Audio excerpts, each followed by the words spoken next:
नमस्कार दोस्तों। आज की इस वीडियो में हम बात करने वाले हैं कैंडिट्रल 200 कैप्सूल के बारे में, जिसका मेन कंपोनेंट है इंट्राकोनाजोल कैप्सूल 200 mg। अब आज की इस वीडियो में हम बात करने वाले हैं कि इंट्राकोनाजोल जो कैप्सूल है इसके क्या फ़ायदे हैं, किस बीमारी में सबसे ज़्यादा कारगर है, यदि हम इसे लंबे समय तक यूज कर रहे हैं तो इसके साइड इफ़ेक्ट क्या हैं, साथ में ये हमारे बॉडी में किस तरह से काम करता है। ये सारी जानकारी आज की ही वीडियो में हम आपको देने वाले हैं। सबसे पहले समझते हैं कि जो कैंडिट्रल जो 200 mg जो कैप्सूल है वो किस क्लास ऑफ ड्रग से बिलोंग करता है। तो ये एक तरह का एंटी फंगल मेडिकेशन होता है जिसमें इंट्राकोनाजोल हमें देखने को मिलता है। अब ये जो इन्फेक्शन है वो मेनली स्किन को इफेक्ट करता है, साथ में माउथ को इन्फेक्ट कर सकता है, नेल को, फीट को, डाइजेस्टिव ट्रैक को, थ्रोट को और वेजाइना को और अदर हमारे बॉडी पार्ट को, जहाँ पे वार्म एरिया, मॉइस्ट एरिया हमें बॉडी में देखने को मिलता है। इसका जो मैक्सिमम इफेक्टेड एरिया जो हमारे बॉडी में होता है वो होता है वार्म एरिया या मॉइस्ट एरिया।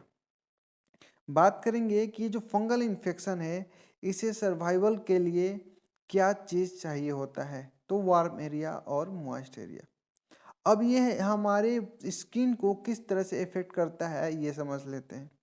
ये क्या करता है कि हमारी स्किन को यदि एक बार इफेक्ट कर देता है तो ये धीरे धीरे उस एरिया में फैलने लगता है और इन्फेक्शन काफ़ी ज़्यादा हो जाता है, जिसके वजह से वहाँ पे इचिंग का प्रॉब्लम हो सकता है, थोड़ा सा ब्लैकिश या डार्क स्किन हमें देखने को मिल सकता है।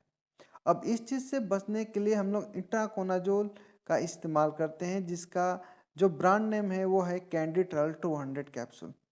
अब ये कैप्सूल हमें किस तरह से ये फंगल इन्फेक्शन से बचाता है।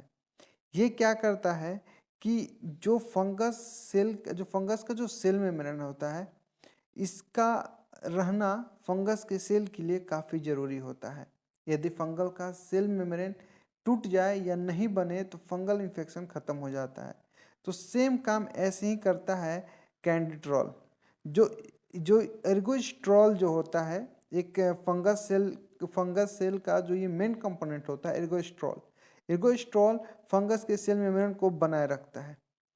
तो क्या करता है इंट्राकोनाजोल जो एर्गोस्ट्रॉल है इसके प्रोडक्शन को ही इनहिबिट कर देता है, मतलब इसे बनने नहीं देता है, जिसके वजह से जो फंगस का जो सेल मेम्ब्रेन है वो नहीं बन पाता है और जो फंगल सेल होता है वो डेड हो जाते हैं और धीरे धीरे जो इन्फेक्शन होता है वो ख़त्म हो जाता है।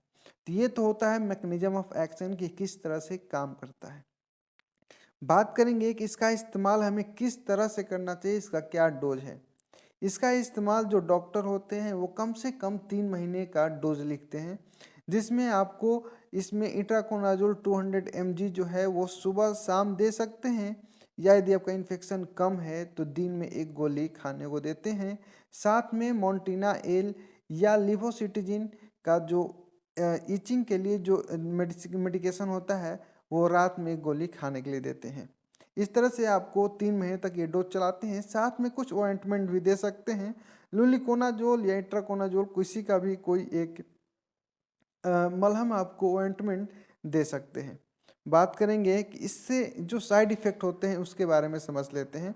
यदि आप लंबे समय तक इसका इस्तेमाल कर रहे हैं तो क्या होता है कि किसी किसी व्यक्ति में ऐसे जो मेडिकेशन में हमें साइड इफ़ेक्ट देखने को मिलता है तो वो तो मिलता ही है, साथ में हमें nausea, headache, diarrhoea, tiredness, cough, cold, throat pain, back pain, stomach pain जैसा हमें सिम्टम किसी न किसी पेशेंट में देखने को मिल सकता है। जो इसमें कॉमन जो साइड इफ़ेक्ट होता है वो होता है ड्राइनेस। हमें ड्राइनेस काफ़ी ज़्यादा देखने को मिलता है, इसलिए हम लोग इसमें ऑइंटमेंट का भी इस्तेमाल करते हैं। ऑइंटमेंट इस्तेमाल करने से जो ड्राइनेस वाला जो पार्ट होता है वो थोड़ा मिनिमाइज किया जा सकता है। बात करेंगे कि यदि आप इसका इस्तेमाल 1 सप्ताह करेंगे तो आपका जो इन्फेक्शन होता है वो ख़त्म हो जाता है, लेकिन जैसे ही आप इसका इस्तेमाल करना बंद करते हैं तो इन्फेक्शन फिर से होना स्टार्ट हो जाता है। इसीलिए आप लोग से रिक्वेस्ट है कि आप इसका मेडिकेशन फुल कोर्स करें जितने दिन के लिए आपको डॉक्टर द्वारा प्रिस्क्राइब किया गया है। ऐसे करने से आपका जो इन्फेक्शन है वो कम से कम 1 से 1.5-2 साल तक ख़त्म हो जाता है, लेकिन पूरे हमेशा के लिए ख़त्म नहीं होता, वो फिर से आ सकता है। जैसे ही आपको एहसास हो कि इन्फेक्शन फिर से होने वाला है आप ऑइंटमेंट का इस्तेमाल करिए, आप कैप्सूल खाने से बच सकते हैं। तो ये पूरा जानकारी थी इट्राकोनाजोल के बारे में, फंगल इन्फेक्शन के बारे में।